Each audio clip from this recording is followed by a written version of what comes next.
And he said to them, Whoever receives this child in my name receives me, and whoever receives me receives him who sent me. For the one who is least among all of you, this is the one who is great. 그들에게 이르시되 누구든지 내 이름으로 이런 어린아이를 영접하면 곧 나를 영접하며 또 누구든지 나를 영접하면 곧 나를 보내신 이를 영접함이라. 너희 모든 사람 중에 가장 작은 그가 큰 자니라. 아멘. 제자들 사이에서 논쟁이 일어났습니다. 우리가 읽지는 않았습니다만 46절 말씀에 보면 제자 중에 누가 크냐 하는 변론이 일어났다 그랬습니다. 무슨 논쟁이에요? 우리 제자들 중에 누가 가장 큰 사람인가? 누가 높은가? 누가 가장 위대한 사람인가? 누가 하나님께 큰 상을 받겠는가? 이런 논쟁이에요. 이 논쟁에 대해 우리 주님이 어떻게 반응하셨습니까? 어떻게 생각하셨을까요? 어떤 답변을 내놓으셨을까요? 어떤 교육을, 어떤 가르침을 하셨을까요? 하나님 앞에 큰 사람이 어디 있냐? 다 똑같은 거지, 동등한 거지. 그러지 않으셨습니다. 그건 사람의 생각이고요. 천국에 큰 사람이 어디 있냐? 그런 말씀 안 하셨습니다. 더 높은 사람이 어디 있나? 더 위대한 사람이 어디 있겠냐? 하나님 앞에 더 큰 상을 받는 사람이 어디 있겠냐? 이런 말씀 안 하셨습니다. 이런 건 인간의 생각이에요. 잘난 척하는 인간들이요. 인본주의에 빠진 인간들이요. 그냥 의로운 척, 바른 척, 수준 높은 척하는 인간들의 생각이죠. 예수님께서는 놀랍게도 어떤 사람이 큰 사람인지 알려주셨습니다. 어떤 사람이 위대한 사람인지 가르쳐 주셨습니다. 더 큰 사람, 더 위대한 사람이 될 수 있는 길을 일러주셨습니다. 누가복음 9장 47절 이하의 말씀, 예수께서 그 마음에 변론하는 것을 아시고 어린아이 하나를 데려다가 자기 곁에 세우시고 그들에게 이르시되 누구든지 내 이름으로 이런 어린아이를 영접하면 곧 나를 영접하며 또 누구든지 나를 영접하면 곧 나를 보내신 하나님 아버지를 영접함이라. 너희 모든 사람 중에 가장 작은 그가 큰 자니라 말씀하셨어요. 큰 자가 있다고 하신 거예요. 예수님이 시청각 교육을 행하십니다. 47절 말씀, 예수께서 어린아이 하나를 데려다가 자기 곁에 세우시고 이런 가르침을 주셨습니다. 어린아이라고 번역된 이 단어는 파이디온이라고 하는 단어입니다. 헬라어 파이디온이거든요. 7세까지의 어린아이를 얘기하는 거예요. 1세부터 7세까지 어린아이. 그러니까 요즘에 뭐 되바라진 어린애도 많이 있잖아요. 근데 그런 되바라진 어린애가 아니고 아주 어린애를 말씀하는 거예요. 그 어린아이를 곁에 세우시고 말씀하시니 얼마나 잘 이해가 되겠습니까? 주님이 그러시는 거예요. 이 애를 보라, 이 애를 관찰해 보라, 이 어린애를 관찰해 보라 그러시는 거지. 그렇습니다, 여러분. 주님 곁에 있는 어린아이는 소중한 존재예요. 주 안에 있는 어린애는 소중한 존재입니다. 누가복음 9장 48절 말씀에 그러셨어요. 그들에게 이르시되 누구든지 내 이름으로 이런 어린아이를 영접하면 곧 나를 영접하며 또 누구든지 나를 영접하면 곧 나를 보내신 하나님 아버지를 영접함이라 말씀하셨어요. 여러분의 자녀가 바로 그런 존재라 말씀입니다. 주님 곁에 있는 어린애요. 주 안에 있는 어린애. 소중히 여기기 바랍니다. 소중히 여기는 부모가 되기 바랍니다. 소중히 여기는 교회학교 교사들이 다 되기를 축복합니다. 그러면서 우리 주님 놀라운 말씀을 덧붙이십니다. 48절 말씀, 너희 모든 사람 중에 가장 작은 그가 큰 자니라 말씀하셨어. 어린애를 두고 말씀하시는 건데요. 어린애는 모든 사람 중에 가장 작은 사람이잖아요. 근데 너희 모든 사람 중에 가장 작은 그가 큰 자니라. 어린아이가 모든 사람들 중에 가장 큰 자라고 하신 겁니까? 당연히 그거 아니고요. 어린아이 같은 사람이 가장 큰 자라고 말씀하신 거죠. 마태복음 18장 3절 이하의 말씀 여러분 잘 들어야 됩니다. 이르시되 진실로 너희에게 이르노니 너희가 돌이켜 어린아이를 같이 되지 아니하면 결단코 천국에 들어가지 못하리라. 그런즉 누구든지 이 어린아이 같이 자기를 낮추는 사람이 천국에서 큰 자니라 말씀하셨어. 너희가 돌이켜, 너희가 회개하여, 그런 말씀이에요. 너희가 회개하여 어린아이 같이 되지 아니하면 결단코 천국에 못 들어간다 말씀하신 거예요. 어린아이만 천국에 들어간다 하신 거 아닙니다. 어린아이같이 된 자가 천국에 들어간다 말씀하신 거예요. 어린아이가 천국에서 큰 자라고 말씀하신 게 아니에요. 어린아이같이 자기를 낮추는 사람이 천국에서 큰 자가 될 거라고 말씀하신 거죠. 마가복음 10장 14절 이하의 말씀, 예수께서 보시고 노하여 이르시되 어린아이들이 내게 오는 것을 용납하고 금하지 말라. 하나님의 나라가 이런 자의 것이니라. 천국이 어린애들만 들어가서 사는 어린애의 것이라는 말씀이 아니고요. 어린애 같은 사람의 것이라고 말씀하시는 거예요. 내가 진실로 너희에게로 이르노니 누구든지 하나님의 나라를 어린아이와 같이 받들지 않는 자는 결단코 그것에 들어가지 못하리라. 받들지 않는 자는 하나님의 나라를 어린아이와 같이 받아들이지 않는 자는 하나님의 나라를 어린아이와 같이 사모하지 않는 자는 결단코 거기에 못 들어간다 말씀하신 거예요. 누가복음 18장 17절 내가 진실로 너희에게 이르노니 누구든지 하나님의 나라를 어린아이 같이 받아들이지 않는 자는 어린아이 같이 사모하지 않는 자는 어린아이 같이 사모하며 받아들이지 않는 자는 결단코 거기 들어가지 못하리라 말씀하셨어. 선택의 여지가 전혀 없습니다. 무조건 어린애 같아져야 되는 거예요. 어린애 같아지지 않으면 천국에 못 들어간다고 하셨어요. 절대로 못 들어간다고 하셨어요. 천국에 못 가면 갈 곳은 하나밖에 없는 거잖아요. 어디입니까? 지옥입니다. 어린애 같지 않으면 지옥에 간다는 거예요. 게다가 어린애 같으면 같을수록 천국에서 큰 자가 된다 하셨습니다. 어린애 같으면 같을수록 천국에서 위대한 자, 높은 자 되게 된다 말씀하신 거예요. 큰 상급 받는다 말씀하신 거예요. 어떻게 되겠습니까? 말할 것도 없는 거죠. 어린애 같아져야 되는 거죠. 어린애 같아지려면 어린애를 알아야 되겠죠. 어린애를 관찰해야 되겠죠. 지혜롭게 세밀하게 관찰해 봐야 되겠죠. 예수님이 왜 어린아이를 일부러 예수님 곁에 세우시고 이런 가르침을 주신지 이해가 되죠, 여러분? 예수님이 왜 어린애를 곁에 두시고 말씀하신 건가? 관찰해 보라 얘기해요. 이 어린애를 닮아보라 말씀입니다. 어린이를 관찰하는 여러분 되기 바랍니다. 어린이의 특성이 뭘까요? 어린이한테 배워야 됩니다. 어린이의 특성은 겸손이에요. 마태복음 11장 25절 이하의 말씀 그때 예수께서 대답하여 이르시되 천지의 주제이신 아버지여 이것을 지혜롭고 슬기는 자들에게 숨기시고 어린아이들에게 나타내심을 감사나이다 옳소이다 이렇게 된 것이 아버지의 뜻입니다 그랬어요. 지혜롭고 슬기 있는 자들에게는 이것을 숨기셨다 말씀하셨습니다. 지혜롭고 슬기 있는 자들이 어떤 사람들을 얘기하는 걸까요? 당연히 하나님께서 인정하신 지혜를 얘기하는 게 아니에요. 하나님이 주신 슬기를 얘기하는 게 아닙니다. 자칭 지혜로운 자, 자칭 슬기 있다는 자를 말씀하신 거예요. 아니면 세상에서 인정하는 지혜를 말씀하신 겁니다. 세상 사람들이 인정하는 슬기를 말씀하신 거예요. 하나님이 인정하시는 지혜, 하나님이 인정하시는 슬기가 아니고 세상 사람들이 인정하는 지혜, 세상 사람들이 인정하는 슬기요. 자칭 지혜로운 자, 자칭 슬기 있는 자는 어떤 사람일까요? 한마디로 얘기하면 교만한 사람이죠. 마음이 높은 사람이요. 척하는 사람이요. 아는 척하는 사람, 있는 척하는 사람, 깨달은 척하는 사람이요. 배운 척하는 사람이요. 세상에서 인정하는 지혜, 세상에서 인정하는 세상 사람들이 인정하는 슬기라는 어떤 걸 얘기하는 걸까요? 세상적인 지식이요, 세상적인 학력이요, 세상적인 학벌이요, 세상적인 능력이요, 세상적인 어떤 명성이요. 이런 걸 가지고 구원의 도리를 아는 것은 불가능합니다. 이런 걸 가지고 하나님의 구원과 심판을 안다는 것은 불가능합니다. 절대 알 수가 없습니다. 그러므로 하나님께서는 이런 세상적인 지혜, 세상적인 슬기를 인정을 안 하신다 얘기예요. 고린도서 1장 19절 이하의 말씀 기록된 바 내가 지혜 있는 자들의 지혜를 멸하고 총명한 자들의 총명을 폐하리라 하였으니 지혜 있는 자가 어디 있느냐? 없다는 거지. 선비가 어디 있느냐? 학자를 얘기하는 거예요. 학자가 어디 있느냐? 없다는 거지. 이 세대 변론가가 어디 있느냐? 잘난 척하는 논객이 어디 있느냐? 없다는 거죠. 하나님께서 이 세상의 지혜를 미련하게 하신 것이 아니냐. 세상적으로 지혜롭고 슬기 있는 자들에게는 이것을 숨기셨다고 그랬어요. 뭘 숨기셨다는 겁니까? 그 말씀을 하신 앞부분에 무슨 말씀이 있는지 보면 알게 되는 거죠. 뭘 숨기셨다는 거예요? 영적인 원리를 숨기셨다는 거예요. 하나님의 심판을 숨기셨다는 거예요.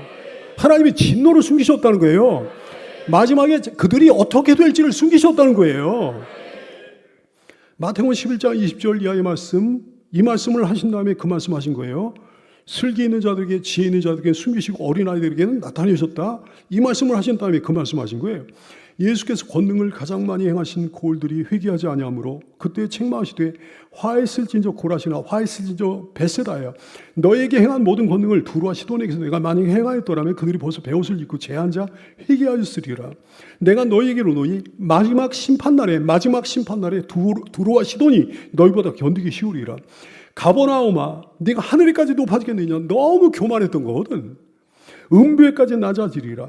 내게 행한 모든 권능을 소돔에서 행하였더라면 그 성이 오늘까지 있었으리라.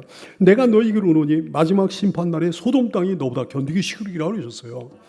하나님의 심판에 대해서 말씀을 하신 다음에 이것을 지혜롭고 슬기 있는 자들에게 숨기시고 어린아이들에게 나타내셨다 말씀하십니다. 그 모든 걸 어린애 같은 사람들에게 드러내신 거예요. 밝히 알게 하신 거예요. 그래서 어린애 같은 사람은 주님의 심판과 구원을 아는 거예요. 주님의 뜻을 아는 거예요. 그때 예수께서 대답하여 이르시되 천지의 주제이신 아버지여 이것을 지혜롭고 슬기 있는 자에게 숨기시고 어린아이들에게 나타내심을 감사하나이다. 옳소이다. 이렇게 된 것이 아버지의 뜻이니다 그랬어요. 어린애 같은 사람들이 어떤 사람들입니까? 마음이 교만하지 않습니다. 높지 않습니다. 아는 척하지 않습니다. 배운 척하지 않습니다. 지혜로운 척하지 않습니다. 여러분 어린이 관찰해 보십시오. 어린이 마음이 교만하든가요? 높든가요? 파이디온이요. 어린애 아주 어린애예요. 아는 척하든가요? 지혜로운 척하든가요? 배운 척하든가요? 자기 생각으로 가득하든가요? 자기 경험, 자기 지식, 자기 판단, 자기 이념으로 가득하든가요? 결코 그렇지 않지. 겸손하지요. 마음이 가난하지요. 백지 같지요. 말하면 말하는 대로 믿습니다. 가르치면 가르치는 대로 배웁니다. 마치 스펀지 같습니다. 참 지혜로 가득한 성도 여러분이요, 어린애같이 겸손하여 하나님의 뜻을 밝게 하는 여러분 되기 바라고, 어린애같이 겸손하여 영원한 천국에서 큰 자가 될 수 있기를 축원합니다. 어린이 관찰합시다. 어린이의 특성이 뭐예요? 어린이한테 배우라고 그러셨어요? 뭘 배우는 거 아니에요? 순종을 배워야 되는 거예요. 어린이의 마음이 높질 않습니다. 그 마음이 돌처럼 단단하지 않습니다. 그 목이 곧질 않습니다. 모든 게 너무 부드러워요. 이스라엘 백성들을 향해서 모세가 탄식한 내용을 한번 여러분 보세요. 모세가 어떻게 탄식을 했나? 신명기 31장 27절 말씀. 모세가 이제 소천하기 전이에요. 모세가 나이가 많아가지고 소천하기 전에 뭐라고 그러는 거 아니? 이스라엘 백성들을 향해서 내가 너희의 반역함과 목이 곧은 것을 아나니 오늘 내가 살아서 너희와 함께 있어도 너희가 여호와를 거역하였는데 하물며 내가 죽은 다음에는 오죽하겠느냐 그랬어요. 어떻게 됐습니까? 가나안 땅에 들어가지 못하고 이스라엘 백성들 광야에서 다 멸망당했습니다. 그 목이 곧으니까요. 그 마음이 높으니까요. 그 마음이 돌처럼 단단하니까요. 그 마음이 어린애 같지 못하니까요. 스데반도 대제사장과 유대인들에게 이런 얘기를 합니다. 목이 곧고 마음과 귀에 할례를 받지 못한 사람들아 너희도 너희 조상과 항상 성령을 거스르는도다 그랬어요. 목이 곧은 사람의 특징이 뭔지 알아요? 마음의 할례를 받지 못해서 귀의 할례를 받지 못한 거예요. 귀의 할례를 받지 못했다는 건 하나님의 말씀을 튕겨낸다는 거예요. 하나님의 말씀을 한쪽 귀로 듣고 한쪽 귀로 흘려버린다는 거예요. 하나님의 말씀을 들을 생각을 안 한다는 거야. 마음의 할례를 받지 못했다고 그랬습니다. 하나님의 말씀을 받아들이진 않는다는 거예요. 목이 곧은 사람의 말로는 이와 같습니다. 잠언서 29장 1절 말씀. 자주 책망을 하나님의 말씀에 따라 책망을 받으면서도 목이 곧은 사람은 갑자기 패망을 당하고 피하지 못하리라 했어. 어린이들 관찰해 보세요. 얼마나 그 마음이 부드러운지, 얼마나 순종적인지. 어린이집 선생님들이 아이들을 데리고 동물원 같은 데 갑니다. 동물원에 사람 많잖아요. 그 사람 많은 데서 애들이 어린애들 줄지어가면서요, 선생님 구령에 따라 선생님 하라는 대로. 애들은 쪽팔려 하지 않아요. 애들은 창피한 거 없어요. 강아지 그러면 멍멍 큰 소리로, 고양이 야옹, 돼지 꿀꿀, 참새 꾀꾀, 오리 참새 참새는 짹짹. 어린애만도 못하네. 오리 꾀꾀. 우리 쌍둥이 손자들이요, 아빠 엄마가 뭘 가르쳐 놨는 거 아니에요? 아멘을 가르친 거예요. 아멘을. 아멘 그러면 손을 드는 거예요. 근데 내가 이제 보이스톡을 그 페이스톡을 하다가 애가 이제 장난감을 가지고 등 돌리고 앉아가지고 놀고 있는 거야. 근데 거기다 대고 내가 아멘 아멘 그랬더니 놀고 있다가 갑자기 손을 이렇게 들더라고. 얼마나 순종하는지요. 그래 뭐 때문에 막 때가 나가지고 울면서도 손 들어. 아멘 그러고 손 들어. 울다가도 안녕하세요 그러면 인사해요. 울다가도 계속 이래. 여러분, 어린애 같은 성도가 되는 복을 누리게 되기를 축복합니다. 어린애 같은 성도가 되어 천국에서 영원히 큰 사람이 될 수 있기를 축복합니다. 어린이 관찰해야 돼요. 어린이의 특성이 뭡니까? 어린이한테 배워야 되는데요. 어린이의 특성 기쁨이에요. 즐거움이에요. 어린이 특징이 뭐냐면 미소입니다. 까르르 웃는 웃음소리예요. 밝음이에요. 행복함이에요. 기쁨이에요. 즐거움이에요. 별걸 다 가지고 즐거워하고 기뻐하고 그럽니다. 내가 우리 더드림 단톡방에다가 올려놨는데요. 우리 손주들 영상을 올려놨는데 바나나 한 조각을 갖다가 아기 손에 이렇게 쥐어줬어요. 근데 바나나 한 조각이 너무 좋은 거야. 그걸 보면서 까르르 웃는 거예요. 까르르 웃는 거예요. 너무 좋아가지고 까르르 웃는 거야. 바나나 한 조각에. 성인들의 특징이 뭡니까? 인상 쓰는 거지. 화내는 거죠. 우울해하는 거죠. 근심 걱정 속에 빠져가지고 헤어나오지 못하는 게 성인들의 특징이잖아요. 성인들은 평균적으로 하루에 3번 웃는다고 합니다. 어린이는 평균적으로 하루에 400번 이상 웃는다는 거예요. 여러분, 우울증 걸린 어린애 본 적 있습니까? 7세 이하의 파이디온이요. 우울증 걸린 파이디온 본 적 있냐, 얘기요. 만약에 있다고 한다면 뭐 이상한 학대를 받은 아동이겠죠. 하루 종일 인상 쓰고 있는 어린애 본 적 있습니까? 근심 걱정 속에 빠져가지고 헤어나오지 못하는 어린애 본 적 있냐, 얘기요. 아기는 화가 나도 오래 안가 풀어집니다. 투닥투닥 싸워도 금방 풀어져서 희덕거리며 재밌게 놉니다. 엉엉 올라가도 금방 풀어져가지고 방글방글 웃습니다. 어린애의 특징은 근본적으로 기쁨이에요. 즐거움이라고요. 이 기쁨, 이 즐거움이야말로 성도의 표징입니다. 천국 백성의 표징입니다. 천국 갈 사람은 그렇게 산다 얘기예요. 천국에서 큰 사람은 그렇게 산다 얘기예요. 주님을 기뻐합니다. 여호와를 기뻐하라. 그가 내 마음의 소원을 내게 이루어 주시리로다. 여호와를 기뻐하는 사람을 주님이 사랑하신다는 거죠. 말씀을 기뻐합니다.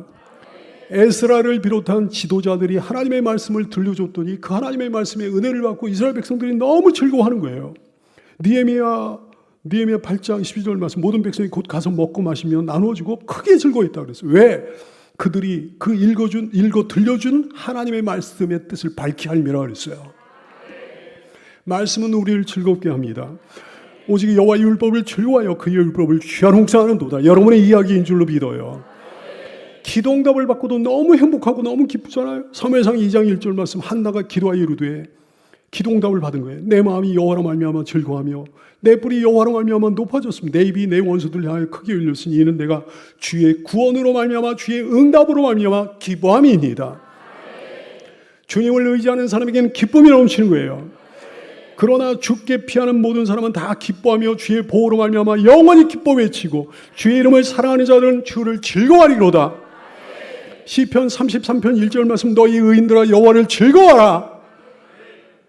여러분 의인들이죠? 여호와를 즐거워해야 되는 거예요. 교회로 말미암은 기쁨도 우리에게 넘치잖아요. 이사야 66장 10절 말씀, 예루살렘을 사랑하는 자들, 예루살렘은 교회의 표징입니다. 교회의 상징입니다. 교회의 예표예요. 교회를 사랑하는 자들이여 다 그 교회와 함께 기뻐하라. 다 그 교회와 함께 즐거워하라. 교회를 위하여 슬퍼하는 자들이여, 교회에게 어떤 어려움이 생겼다면 그 문제 때문에 슬퍼하는 이들이여 다 그 교회의 기쁨으로 말미암아 그 교회와 함께 기뻐하라 그러셨어요. 우리 성도답게 기뻐합시다. 빌립보 2장 18절, 이와 같이 너희도 기뻐하고 나와 함께 기뻐하라. 기쁨과 즐거움은 성도의 표징이에요. 천국 갈 사람의 표징이에요. 어린애 같은 기쁨과 즐거움을 갖고 삶으로 천국에서 영원히 큰 사람이 될 수 있기를 축복합니다. 어린이 관찰해 봅시다. 어린이의 특성이 뭐예요? 어린이한테 배워야 되는데요. 어린이의 특성, 순전한 찬양이에요. 순전한 찬양. 마태복음 21장 16절, 예수께 말하되 그들이 하는 말을 듣느냐 그랬더니 예수께서 이르시되 그렇다. 어린아기와 젖먹이들의 입에서 나오는 참미를 온전하게 하셨나이다 함을 너희가 읽어본 일이 없느냐 그러셨어. 어린아기와 젖먹이들의 입에서 나오는 찬양을 온전하게 하시는 우리 주님이셔요. 어린애는 사람을 의식하지 않습니다. 어린애는 그냥 마음 가는 대로 찬양합니다. 순수하고 순전하게 찬양합니다. 어린애 같은 사람의 어린애 같은 찬양의 이야기가 나오는데요. 누구의 찬양이에요? 다윗의 찬양이죠. 사무엘하 6장 14절, 다윗이 왕의 신분인데요, 사람들 앞에서요, 왕의 신분인데요, 채통도 없이 그러는 거예요. 영 앞에서 힘을 다하여 춤을 추는데 그랬어요. 하나님을 그렇게 기뻐하는 거예요. 춤추며 찬양하는 거예요. 사람들을 의식하지 않고. 여러분 교회 학교 어린이들 보세요. 아주 어린이들 보세요. 사람들을 의식하는가? 그들의 순전한 찬양을 보세요. 그들의 순전한 찬양을 교회학교 교사들 다 알잖아요. 근데 다윗의 어린애 같은 찬양을 다윗의 아내 미갈이, 왕비 미갈이 업신여겼습니다. 사무엘하 6장 16절, 여호와의 괴가 다윗 성으로 들어올 때 사울의 딸 미갈이 다윗의 왕비예요. 창으로 내다보다가 다윗 왕이 여호와 앞에서 뛰놀며 춤추는 것을 보고 심중에 그를 업신여겼다 그랬어. 사무엘하 6장 20절 말씀, 다윗이 자기의 가족에게 축복하러 돌아오매 정말 좋은 시간 아니에요? 근데 사울의 딸 미갈이 나와서 다윗을 맞으며 이르되 자기 남편을 갖다가 다윗 왕을 비웃는 거예요. 조롱하는 거예요. 이스라엘 왕이 오늘 어떻게 영화로우신지, 방탕한 자가 염치 없이 자기 몸을 드러내는 것처럼 오늘 그의 신복이 계집종의 눈앞에서 몸을 드러내셨도다. 오늘날 교회 안에, 우리 교회는 없습니다만 이런 미갈 같은 교인들이 얼마나 많은지 압니까, 여러분? 열심히 좀 주님을 섬기는 것 같으면 비웃고 조롱하고 그러잖아요. 다윗이 단호하게 답변합니다. 다윗이 미갈에게 이르되 이는 사람 앞에서 한 것이 아니오 여호와 앞에서 한 것이니라. 사람 앞에서는 그렇게 못해요. 창피해서 쪽팔려서 그렇게 못해요. 하나님 앞에서는 할 수 있는 거지. 그가 내 아버지와 그의 온 집을 버리시고 나를 택하사 나를 여호와의 백성 이스라엘의 주권자로 삼으셨으니 내가 여호와 앞에서 누가 뭐라고 하든지 내가 이렇게 뛰놀며 찬양하리라 했어요. 미갈은 그 이후로 재앙 속에 들어갑니다. 그러므로 사울의 딸 미갈이 죽는 날까지 그에게 자식이 없으니라 그랬어요. 요즘에는 뭐 일부러 안 낳기도 하지만 옛날에는 그게 여자들에게 정말 큰일이었거든. 여러분, 어린애 같지 못한 사람은 항상 사람 의식합니다. 사람 앞에서 합니다. 어린애 같지 못한 사람은 쪽팔려합니다. 부끄러워합니다. 근데 어린애 같은 성도는 안 그래요. 어린애 같이 순수하고 순전한 찬양을 하나님 앞에서 하는 거예요. 그렇게 하여 천국에서 영원히 큰 사람이 될 수 있기를 축원합니다. 어린이 관찰합시다. 어린이한테 배웁시다. 어린이의 특성이 뭐예요? 순수합니다. 계산할 줄 몰라요. 단순합니다. 요한복음 6장 9절 말씀에 여기 한 아이가 있어 보리떡 5개와 물고기 2마리를 가지고 있나이다. 그러나 이것이 이 많은 사람에게 얼마나 되겠사옵나이까 그랬어요. 장정만 5,000명을 먹여야 되는 상황인데 먹을 거 있는 거 좀 내놔보시오 그랬더니 이 어린아이 말고는 내놓은 사람이 없었어요. 어린애만 내놨어요. 자기가 가지고 있었던 자기 식량이에요. 보리떡 5개와 물고기 2마리요. 어른 같으면 계산부터 했을 거예요. 남 부끄러워했을 거예요. 꺼내질 못했을 거예요. 내 보이지도 않았을 거예요. 깊숙이 숨겼을 겁니다. 근데 이 어린애는 계산하는 게 없어요. 남 부끄러워하지 않습니다. 냉큼 꺼내 드리는 거야. 미국에 4센트짜리 교회라는 별칭을 가진 교회가 있습니다. 웅장하고 아름다운 성전을 지었는데요. 오래전에 교회당 신축을 위해 헌금하는 시간이 있어서 정적기 감도는 시간이에요. 긴장이 감도는 시간이야. 근데 제일 먼저 하나님께 드린 사람이 누구였는가? 이 4살짜리 어린애였어요. 정적을 깨뜨리고 강단 앞 계단을 올라가 목사님 앞으로 갑니다. 그리고 손을 펴가지고 쥐고 있던 1cm짜리 동전 4개를 목사님께 내미는 거예요. 목사님 이 돈 가자상월돈인데요. 그거보다 하나님께 바치는 게 더 좋을 것 같아 드리는 거예요. 이 말이 온 교우들의 마음을 감동시켜 건축이 시작됐던 거지. 그 후로 4센트짜리 교회로 이 교회가 불렸습니다.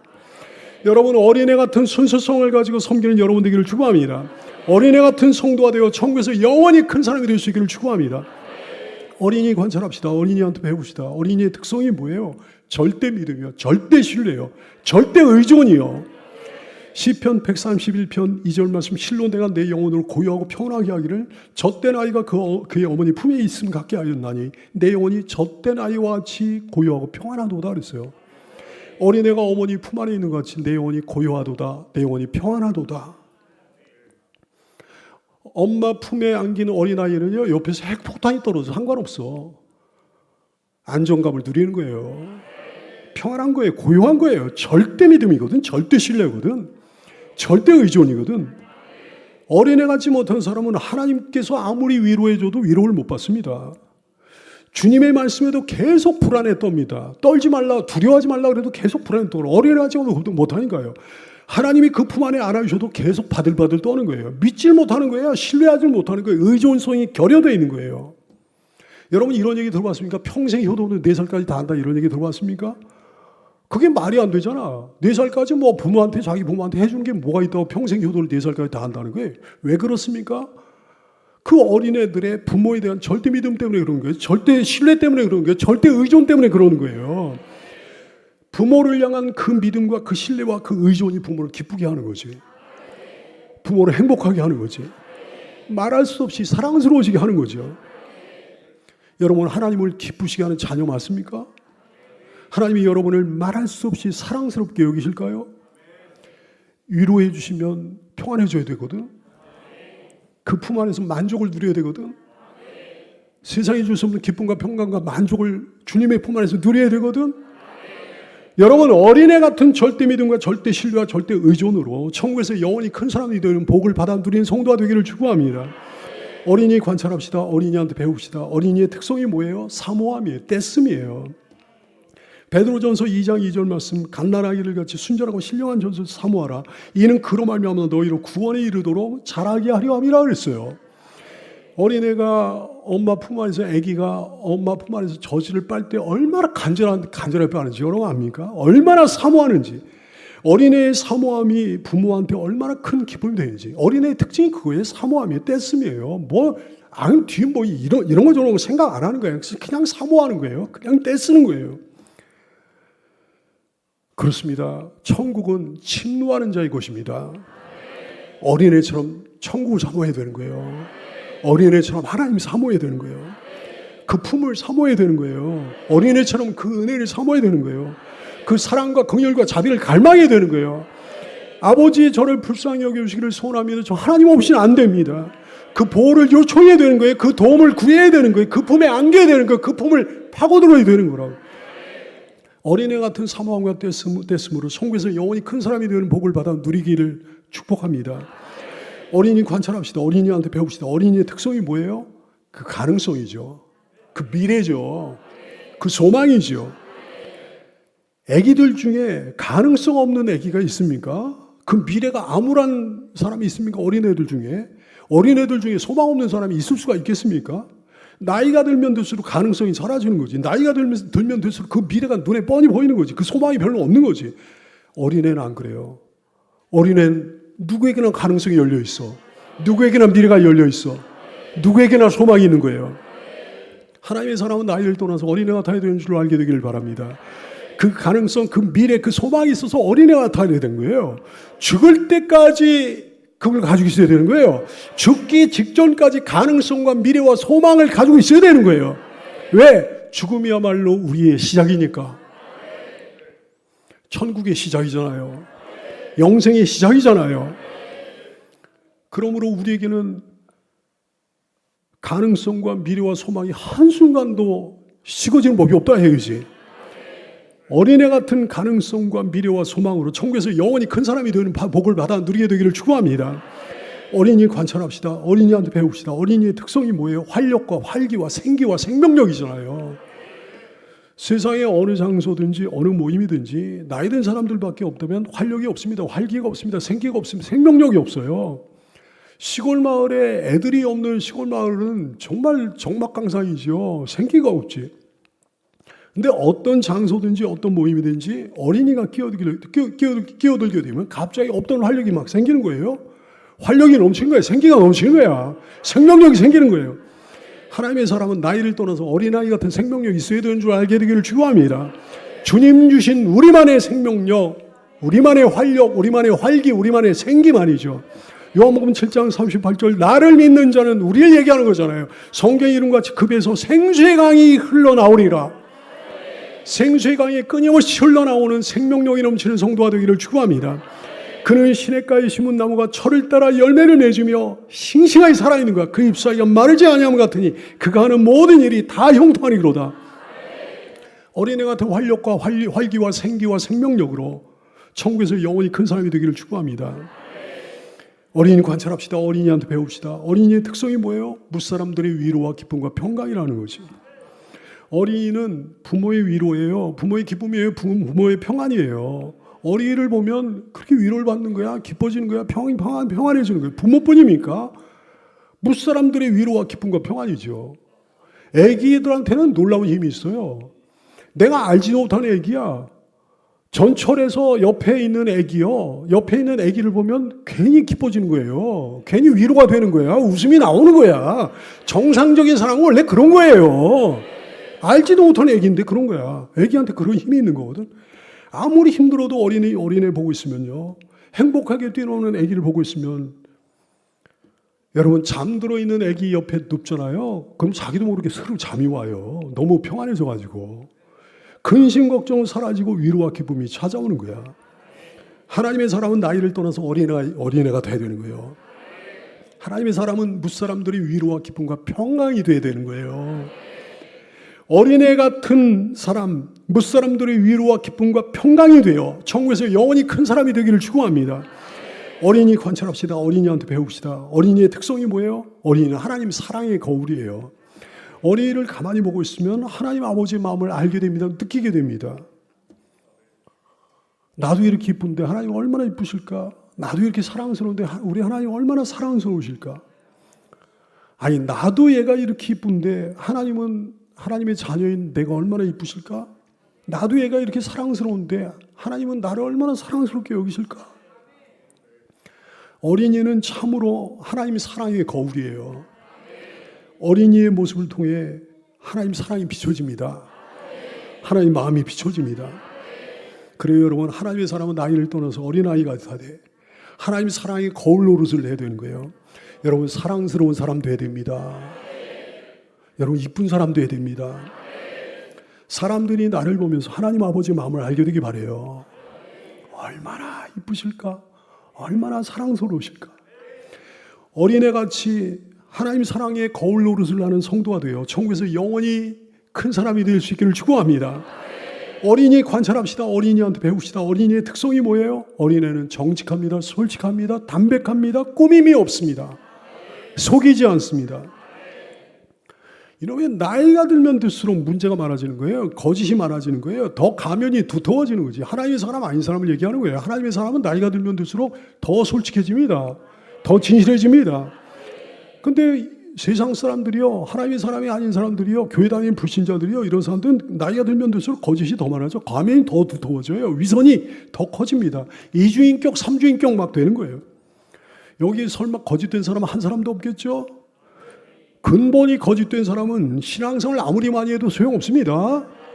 아무리 오래 해도 그 겉모습이 아무리 그럴듯해도 절대 천국 못 가는 줄로 알게 되기를 축원합니다. 천국은 정직한 사람의 곳이에요. 천국은 진실한 사람의 장소라고요. 하나님께 속한 사람은 어린애 같은 거죠. 정직합니다. 솔직합니다. 담백합니다. 꾸밈이 없습니다. 순진합니다. 순수합니다. 하나님 앞에 사니까 그렇게 되는 거야. 왜냐하면 하나님을 못 속이거든. 하나님은 내 속을 꿰뚫어 보시는 하나님이시거든. 그러니까 뭐 거짓될 수가 없는 거잖아요. 정직하고 솔직하고 담백할 수밖에 없는 거잖아요. 하나님은 정직한 자를 구원하시는 하나님이십니다. 나의 방패는 마음이 정직한 자를 구원하시는 하나님께 있도다 그랬어. 할렐루야. 시편 97편 11절 의인을 위하여 빛을 뿌리시고 마음이 정직한 자를 위하여 기쁨을 뿌려주신다 그랬어. 하나님께서 여러분을 위하여 기쁨을 뿌려주시기를 축복해요. 그것을 위하여 어린애같이 정직하고 솔직하고 진실한 성도가 되기를 바랍니다. 어린애같이 정직하고 솔직하고 꾸밈이 없고 진실한 성도가 되어 천국에서 영원히 큰 사람이 되기를 예수님의 이름으로 축원합니다. 기도하겠습니다.